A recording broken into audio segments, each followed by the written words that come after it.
សួស្តីអ្នកទាំងអស់គ្នាថ្ងៃនេះវិលត្រឡប់ជាមួយនឹងខ្ញុំសាថ្មីម្ដងទៀតហើយសង្ឃឹមអ្នកទាំងអស់គ្នានឹងពេញចិត្តក្នុងការសម្រាយរឿងរបស់ខ្ញុំហើយអ្នកទាំងអស់គ្នានឹងជួយចុច Subscribe ឲ្យខ្ញុំម្នាក់មួយហង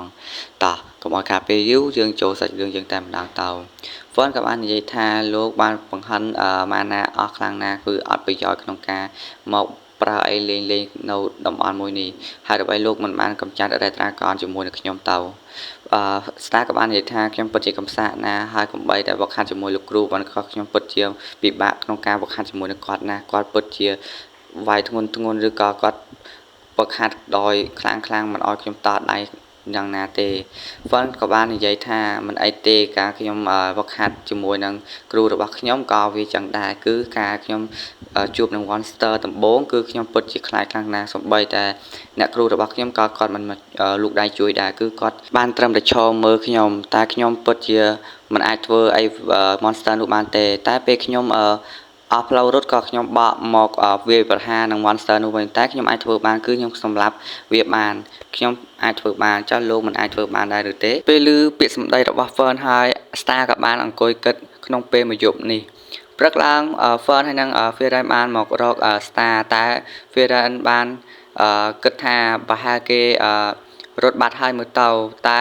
Fern វិញគិតថាប្រហែលគេមិនតាមបានទៅណាទេខ្ញុំមិនតាមបានចង់ទៅស្លាប់ជាមួយនឹងស្ដេច Dragon នោះទេមិនយូរប៉ុន្មានក៏ឃើញ Star ក៏ដើរមករកពួកនាងទាំងពីរហើយបាននិយាយថាខ្ញុំនឹង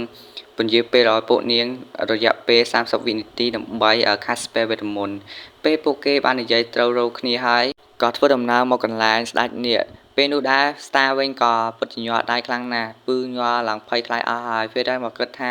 Star ញ័រដៃដូចនឹងអីសែមដល់ក៏ហើយនាងក៏គិតថាបើម្នាក់ជាមនុស្សទឿម្នាក់ជាមនុស្សបើជាមនុស្សទឿទាំងដូចគ្នានាងគិតថាជាឪពុកនិងកូននឹងគ្នាហើយពេលនោះដែរអៃសែនពិតជាញ័រដៃខ្លាំងណាស់ប៉ុន្តែអៃសែនពិតជាមានភាពក្លាហានក្នុងការមុំមួយក្នុងការតស៊ូជាមួយនឹងសត្រូវចំណែកឯ Stark វិញក៏គេមិនអន់ជាងគ្រូគេប្រមាណដែរបន្ទាប់មក Stark ក៏បានមកតទល់ជាមួយនឹង Red Dragon ពេលនោះដែរ Red Dragon ក៏បានភ្លើងទៅដាក់នឹង Stark តែ Stark បានគេចផុតហើយក៏មកខាងក្រោមកន្ទុយរបស់ Red Dragon ហើយ Red Dragon ក៏បានធ្វើការវាយប្រហារ Star ក៏បានធ្វើឲ្យឡើងដើម្បីហក់កាប់ប៉ុន្តែ Star ក៏បានហក់កាប់ក៏ដាច់កញ្ចក់ដៃរបស់ Red Dragon នោះជាធ្វើឲ្យ Red Dragon ពិតជាមួមកជាមួយនឹង Star ក៏បានប្រើឲ្យឡើងដើម្បីទៅលើខ្នងរបស់ Red Dragon ហើយ Red Dragon ក៏បានក្រវីរ Star ទៅលើហើយ Star ក៏បានប្រើឲ្យឡើងដើម្បីប្រើបុថៅរបស់គេដើម្បីកាប់នាគនោះដើម្បីទម្លាក់មកខាងក្រោមយ៉ាងមួយទំហឹងរបស់មនុស្សចាស់តែម្ដងនាគក៏បានដេកស្អុកស្អាតនៅក្រោមជើងរបស់គេ Star ក៏បានប្រាប់ឲ្យ Feren និង Fern ធ្វើការប្រើវេទមន្តតែ Feren ប្រាប់ថាមិនបាច់ទេគឺនាគនោះស្លាប់បាត់ទៅហើយ Star ក៏មានការគាំងជាមួយនឹងខ្លួនឯងជាខ្លាំង Feren ក៏ចុះមកហើយសរសើរថាពិតជាល្អខ្លាំងណាស់ Star Feren ក៏រត់ទៅរកកំណប់របស់នាងគឺជាកំណប់ដ៏ក្តីសុខរបស់នាង Feren ក៏បានថាពិតជាល្អខ្លាំងណាស់Star ក៏មិនឆ្ងល់មិនយល់ដែរថាហេតុអ្វីបានជា Feren ចូលចិត្តវេទមន្តខ្លាំងយ៉ាងនេះតើនាងយកវាមកធ្វើអ្វីដែរFeren បាននិយាយថាខ្ញុំក៏មិនដឹងដែរខ្ញុំដឹងតែត្រឹមថាខ្ញុំចូលចិត្តវេទមន្តបានហើយពេលពួកគេបានកម្ចាត់នាគនោះបានពួកគេបានទៅកន្លែងប្រជាជនដែលកំពុងស្នាក់នៅតាមជ្រលងភ្នំនោះហើយពួកគេទាំង3ក៏បានចាក់ចែងពីទីក្រុងនោះ Fern បានយកសភៅនោះដើម្បីវឹកហាត់គឺជាសភៅទម្លុះសម្លៀកបំពាក់ហើយក៏បានមើលទៅ Feren ហើយមានអីគួរសមដែរប៉ុន្តែទៅមើលទៅ Stark ឲ្យឡើងទូចឡើងធ្វើឲ្យ Stark ឡើងបាក់ទឹកចិត្តហ្មងពេលពួកគេបានធ្វើដំណើរអស់មួយរយៈពួកគេក៏បានទៅដល់ទីក្រុងមួយគឺជាទីក្រុងដែលផ្លូវទៅបន្តទៅមុខទៀតអ្នកយាមក៏បានប្រាប់ថាបើមិនចង់ឲ្យពួកខ្ញុំរវល់ទុកទេកុំអោយរញ៉េរញ៉ៃដោយសារឡោ Monster ច្រើនខ្លាំងណាស់ Feren បាននិយាយថាអ្នកយាមចឹងបានវាល្អក្នុងការធ្វើឲ្យទីក្រុងនេះមានសុខសន្តិភាព Feren ក៏បាននិយាយថាពួកឯងទៅកន្លែងដើរលេងឬក៏ហូបអីសិនចោលខ្ញុំទៅហាងលក់សភៅវេទមន្តសិន Feren ទៅបាត់ Fern ហើយនិង Star ក៏នៅតែ2នាក់ហើយ Star ក៏បបួល Fern ទៅហូបការ៉េមឬក៏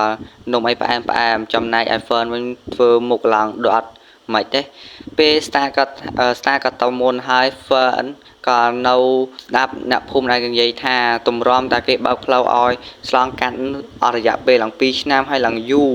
ពេលនោះដែរ Star ក៏ទៅកន្លែងហាងលក់ការ៉េមគឺជាហាងលក់ Strawberry នឹងដែលជា មើលទៅវាទំនងដែរស្តាក៏បាននិយាយថាមិនបានតិចម៉ែការខ្ញុំទៅទិញជាមួយនឹងលោកគ្រូរបស់ខ្ញុំមើលទៅវាធំខ្លាំងណាស់ហើយប្រហែលជាផ្លាស់ប្ដូរឲ្យមើលទៅអ្វីៗក៏ធំដែរការខ្ញុំនៅវិទូចពេលមិនតាន់យូរប្រហែលហ្នឹងចាហ្វនក៏ត្រឡប់មកវិញហើយបានកំងទឹកដោះគោមួយកែវហើយបាននិយាយថាតើលោកចង់នៅនេះដែរឬទេស្តាក៏បាននិយាយថាមិនចង់ទេហ្នឹងហើយវាថាវាយូរណាស់វារយៈពេលឡើង2ឆ្នាំដើម្បីបានឆ្លងកាត់ហើយបន្ទាប់មកពួកគេក៏បានមកឈរអង្គុយឈរនិយាយគ្នាជាមួយនឹងគ្នាមួយសន្ទុះបងដែរមិនយូរប៉ុន្មានពួកគេក៏បានដើរនៅលើទីក្រុងនោះបន្តទៀតស្រាប់តែពេលនោះហ្វឺនក៏បានក្រឡេកឃើញវារ៉ានដែលកំពុងដើរឈរពួននរណាគេម្នាក់វារ៉ានក៏ឃើញហ្វឺនដែរហ្វឺនក៏បានសួរថាតើនាងកំពុងពួននរណាគេហើយនាងលួចអីរបស់គេមែនវារ៉ានក៏បាននិយាយថាខ្ញុំមិនបានលួចទេគ្រាន់តែចូលទៅក្នុងហាងហើយចេញមកវិញស្រាប់តែគេឃើញហើយគេដេញតាមតែប៉ុណ្្នឹងឯងមិនយូរប៉ុន្មានស្រាប់តែឃើញទាហានមួយមកឈរពីក្រោយហើយស្រាប់តែទាហាននោះបែរជាលុតជង្គង់ហើយបាននិយាយថាសុំទោសអ្នកស្រីហ្វេរ៉ានដែលខ្ញុំមិនបានទទួលទៅដល់ហ្វេរ៉ានក៏ថានិយាយថាមិនអីទេ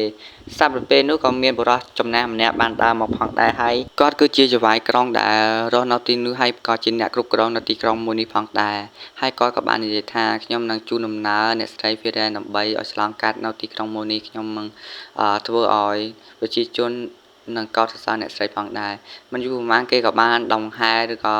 ធ្វើដំណើរឆ្លងកាត់នៅទីក្រុងមួយនោះហ្វេរ៉ានក៏បាននិយាយថាវាពិតជាមិនអយុធធម៌ទេគ្រាន់តែចង់ដើរលេងនៅទីក្រុងនេះឲ្យបានយូរហើយស្តាក៏បានសួរទៅហ្វេរ៉ានថាខ្ញុំចង់សួរថាតើការគ្រូខ្ញុំក៏ធ្លាប់ធ្វើដំណើរបែបនេះដែរឬទេហ្វេរ៉ានក៏បាននិយាយថាត្រូវហើយគឺធ្វើដំណើរជារឿយគឺដដែលហើយសាច់រឿងរបស់យើងក៏បានត្រូវបានបញ្ចប់ពីពេលនេះផងដែរអ្នកទាំងអស់គ្នាអាចជួយចុច Subscribe